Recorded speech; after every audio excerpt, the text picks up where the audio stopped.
This particular, for the rest of the evening, we're going to be speaking to clients that have benefited from ADHD coaching. So I'm going to welcome Claire, who is someone that I've been coaching for a little while. So Claire, I'm going to ask you to unmute. There you are. Hello. Hello.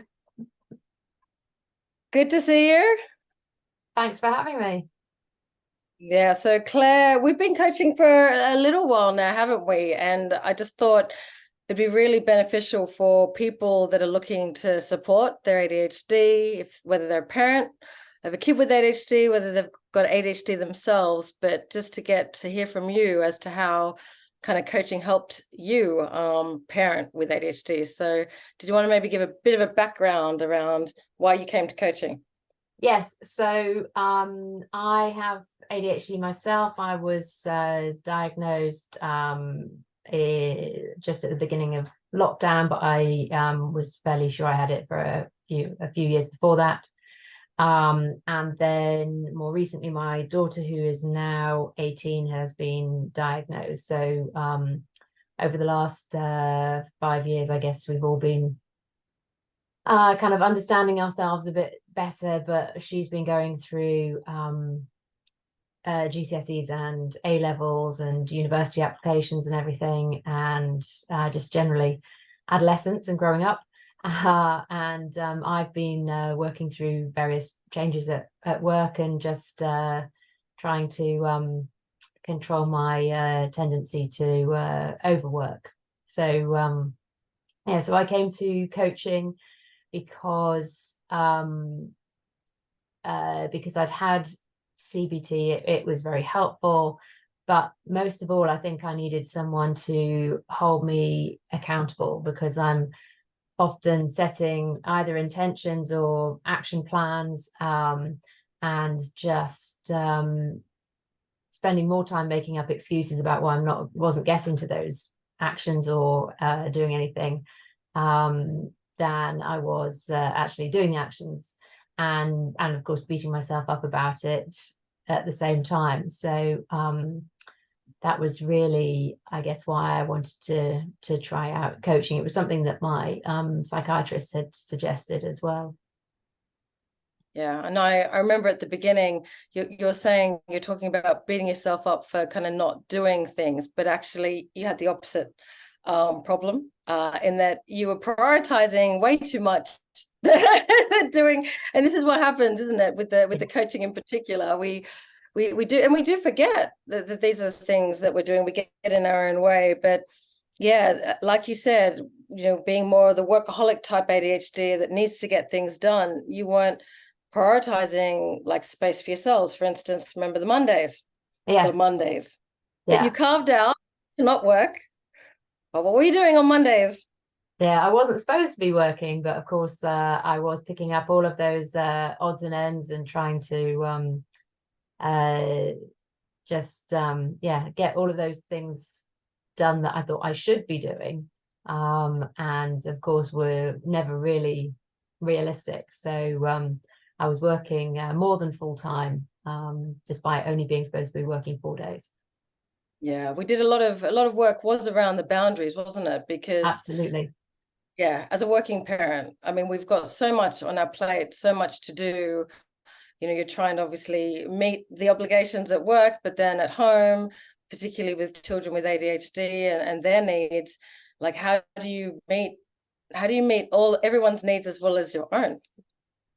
Well, I think one of the things that we worked through in coaching was just kind of recognizing or acknowledging my perfectionism, and then talking a lot about kind of recognizing that kind of where I'm already doing a good job, and that sometimes good rather than perfect is really far and away the best way forward.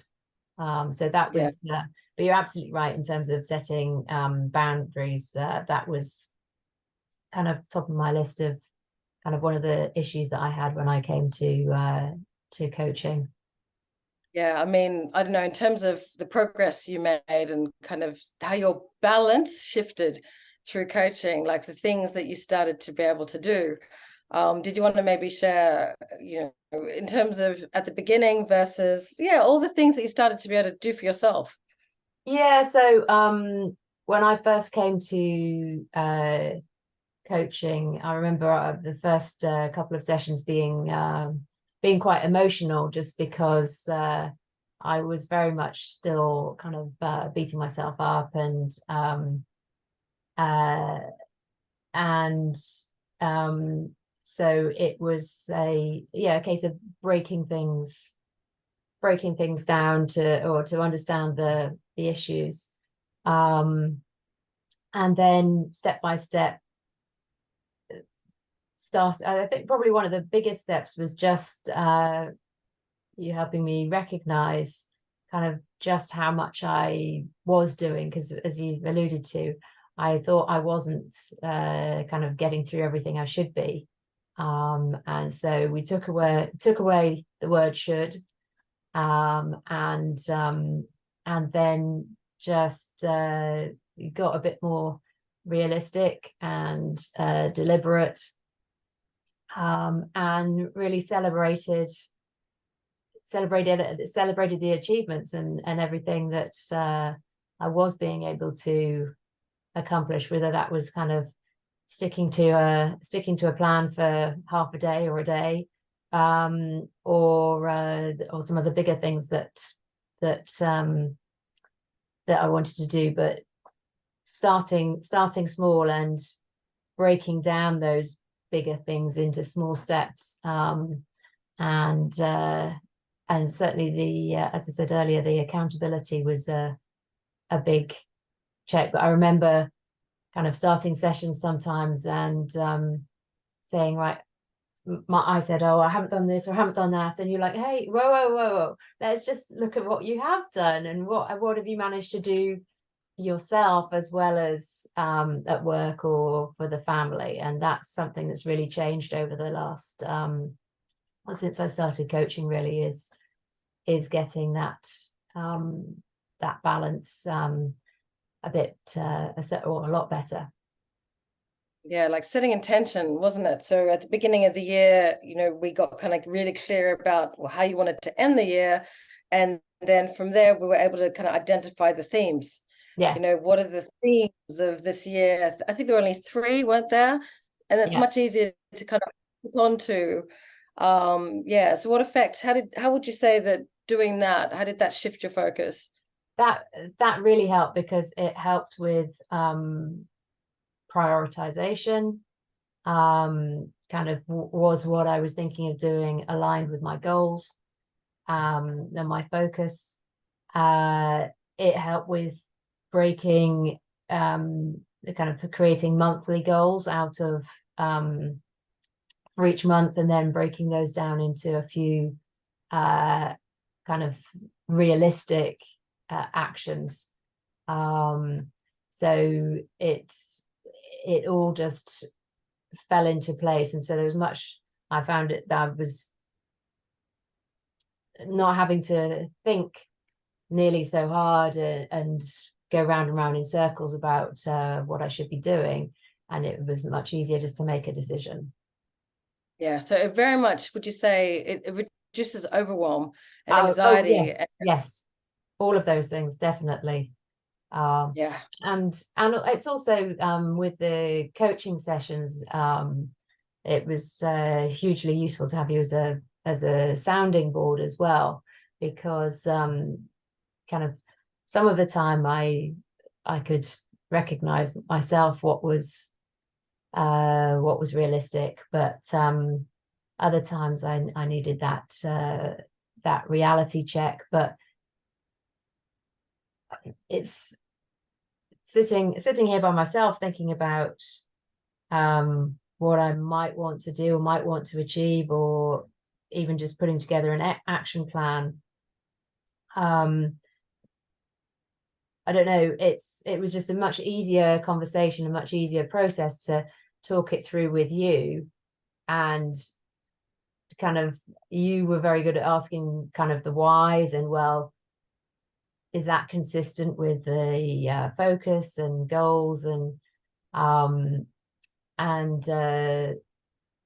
So yeah, that was just, for whatever, I couldn't have done that by myself. I just would be going around in circles. Yes, the body double strategy, isn't it? Having Yeah, someone hold, yeah, yeah, hold that space, help you kind of get clear yourself, get perspective very much. I know I found one of our key moments, the light bulb moment, was that deathbed exercise we did. Because oh that, yes. yeah, do you remember? I mean, it was a while ago now, but do you remember what it showed you? It was quite revealing, wasn't it? And then, Yes, obviously, yes, and because I what guess we, yeah. that's what I'm part of. A big thing of what I'm talking about is about really not questioning what comes to mind sometimes, and not thinking it through, and needing to talk to someone about it, and just say, really. So yeah. Yeah, we've got a lot of blind spots, don't we? We have blind spots, and we don't realize kind of the narrative that we're running, or kind of the standard we're setting ourselves. And unfortunately, what you focus on, that's where the energy goes to. And kind of as a result, you weren't kind of allowing yourself to, or giving yourself permission, which David, I don't know if you heard David Gewerk's opening kind of address today. Amazing, very inspirational. You should listen to it. I'll say, yeah, it'll be recorded. But he talks about giving yourself permission to dream. Giving yourself permission to dream. Us ADHDers, without being aware, we kind of I'm just going to put you on stop video, Emily, for the moment. Emily's our next one. But yeah, we don't realize, that maybe the standard we're setting ourselves is far below what we should be. And that, we're not, that hope is gone perhaps. And, we're not, giving ourselves permission to dream and set that higher standard. And coaching, I think, has helped maybe help you with the awareness of that, would you say? Oh yeah, absolutely, absolutely. And then I know also it's helped me hugely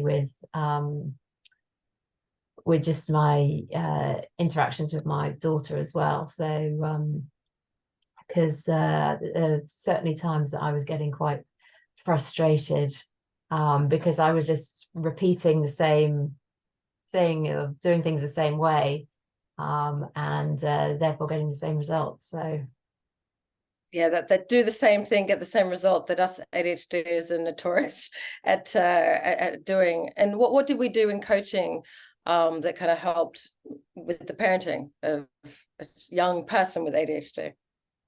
yeah, just I think it's everything from